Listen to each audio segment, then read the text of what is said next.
Sa totoo lang, ako'y nahihiyang magsabi sa inyo o inganyuhin kayo na magsabi na bring him home. Dahil in the first place, hindi natin siya napigilan na dalhin doon sa ICC. Ako talaga ay masama ang loob ko. Nahiya ako sabihin kayo na bring him home. Na in the first place, hindi ko naman talaga siya napigilan na ibiyahe doon sa ICC. Kaya napakasama ang loob ko. Nung nangyari yun, hindi ko alam kung anong naramdaman ko. Para bang ganito na tayo ngayon, ka-helpless. Sarili nating pulis ang magdadala ng ating dating presidente, piliting isakay sa aeroplano para ibiyahe doon sa The Hague, Netherlands. On what basis? On what basis? Oh, palaging sinasabi ni President Marcos, hindi namin ni-recognize ang ICC kasi hindi natin membro. Hindi kami nagko-cooperate sa ICC. Anong ginawang rason ni Pangulong Bongbong Marcos? Interpol! Bullshit! Interpol! Ako! Naging chief PNP ako!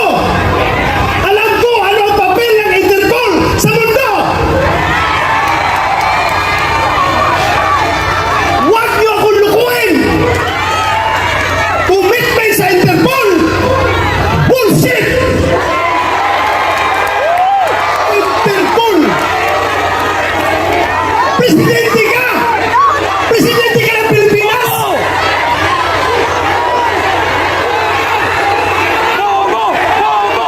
Presidente ka ng Pilipinas!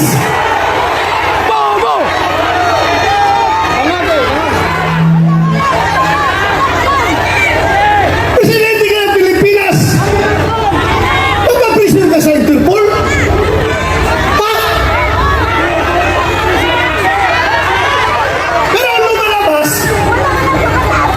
Mas gigil na gigil, mas attack na attack sila kaysa Interpol, kaysa ICC. Attack na attack sila na ibiyahe si Pangulong Duterte. Bakit? Di ba katungkulan na ating gobyerno ayon sa ating konstitusyon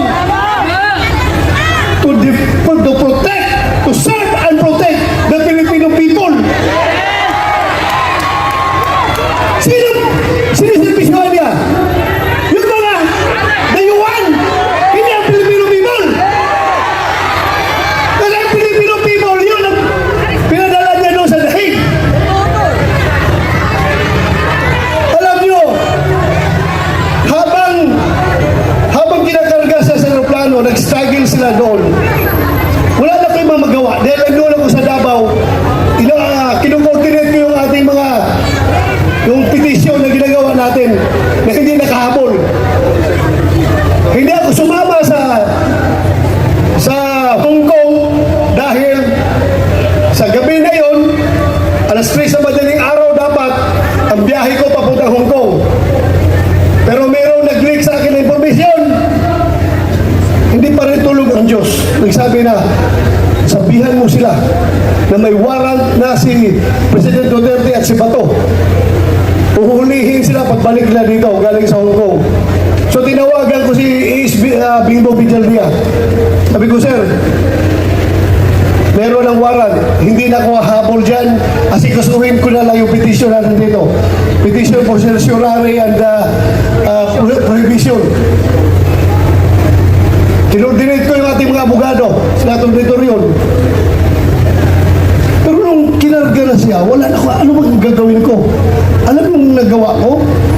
Naghanap ako ng tao na kakilala yung piloto ng eroplano.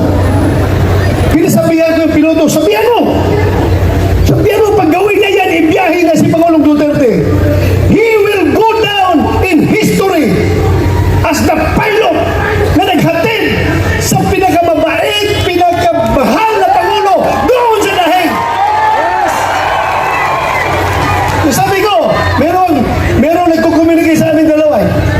sabihan mo, pagdalahin niya si Pangulong Duterte doon, mananagot siya sa taong bayan.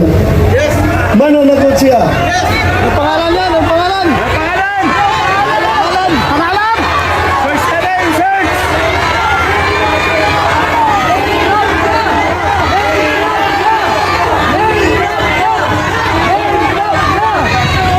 Alam niyo, ang nakakasama ng loob ko.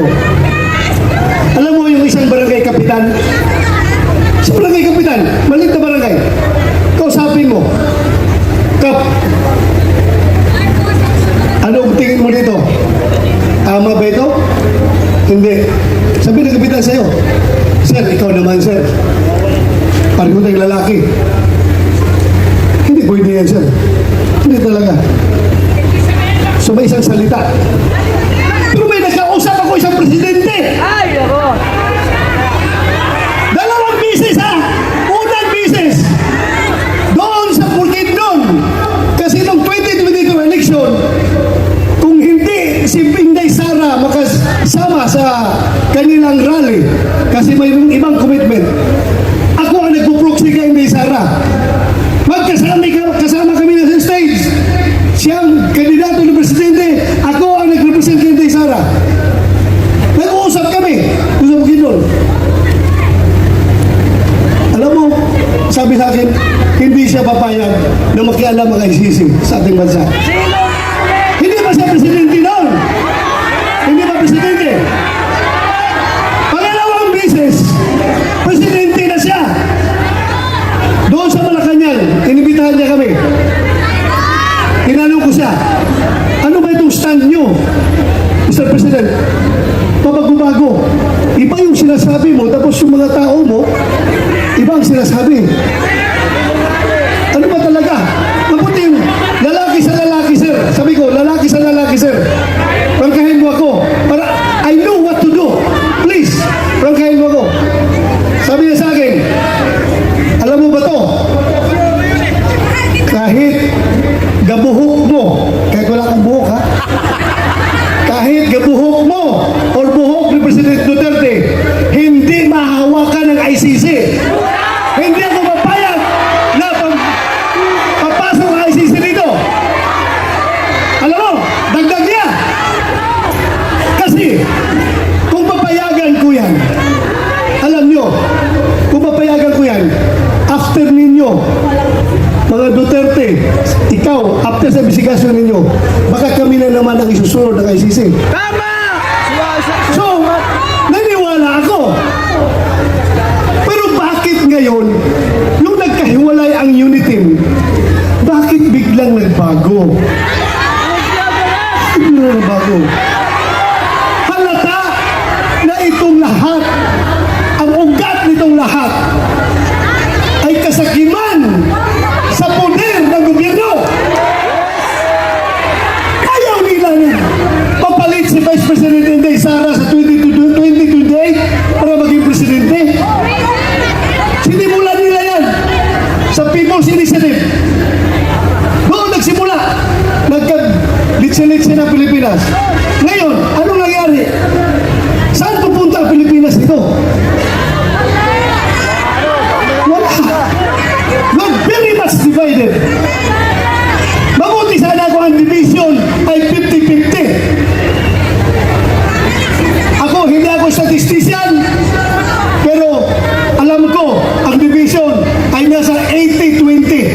80 tayo, 20 lang sila. Pero yung 20 na yan, sila may hawak ng poder ng gobyerno, kaya tayong 80, kaya tayong majority, tahimik lang ang mga tao dahil nagtitimpi lang ang mga tao. Yes! Nagtitimpi lang mga tao. Anywhere I go, Luzon, Visayas, Mindanao. Pagsabi ng tao sa akin, Sir, sabihan mo yung kasama mo sa Team Suka. Sige lang, sir. Tiis lang kayo. Basta kami, sir, alam namin what to do. Alam namin, sir. Basta kami, makita na lang natin sa balota kapag kami bumoto. Magugulat na lang kayo kung anong magiging resulta. Ako naman naniniwala.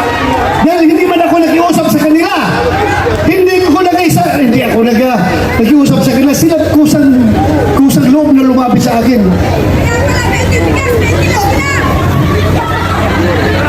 Alam nyo, ang nakakasama pa, ha?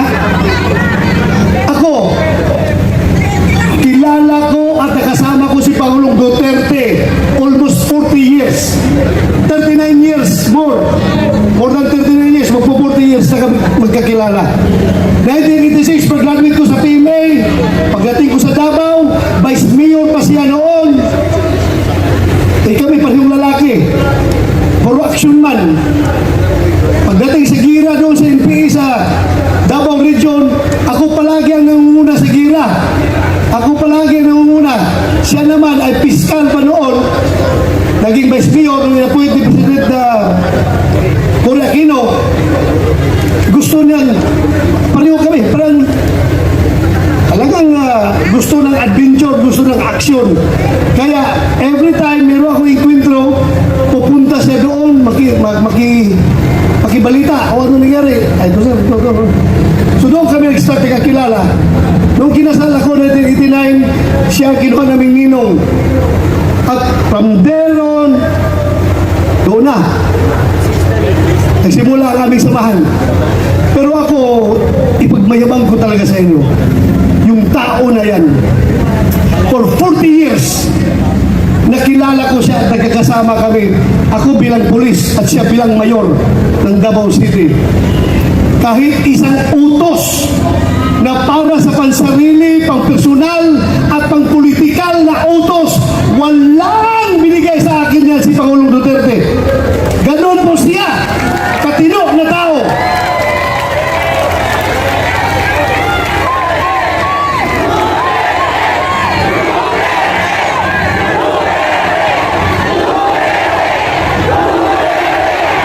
Kaya mga kaibigan, pagdating ng araw, ako ayaw ko sana kayo isama sa problema ko. Ayaw ko idamay kayo. Pero pagdating ng araw, nalalabas yung warrant of arrest ko. Puhulihin ako ng PNP. Ito lang masasabi ko sa inyo. Ito lang masasabi ko sa inyo. Lahat ng ginagawa nila ay illegal. Kasi yung warrant of arrest na kanilang siniserve sa atin, hindi yan nagagaling sa competent authority. Hindi yan nagagaling sa local natin. Hindi yan ni-recognize natin dahil hindi tayo under sa kanila. Kaya dapat magkakaisa tayo. Hindi ko kayo dinadamay ha, pero pinapaalam ko lang sa inyo. Any time of the day, baka ngayon, pagbaba ko sa entablado, nandyan na nakabang na sila, aristuhin na ako. Bahala kayo, sige.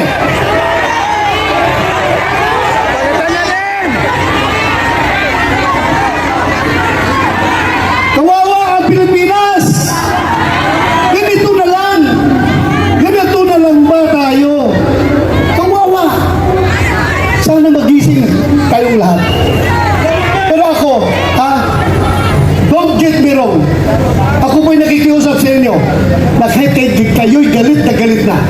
Kahit kayo'y nagigigil na ng gusto dyan. Dahil sa injustisya na ginagawa nila. Ako pa rin na nakikiusap sa inyo. I am appealing for your sobriety. Sana kalma lang tayo. Huwag tayo gumawa ng dahas. Dahil pagdating sa dahas, bibigyan natin sila ng rason na mag-declare ng martial law. Diba?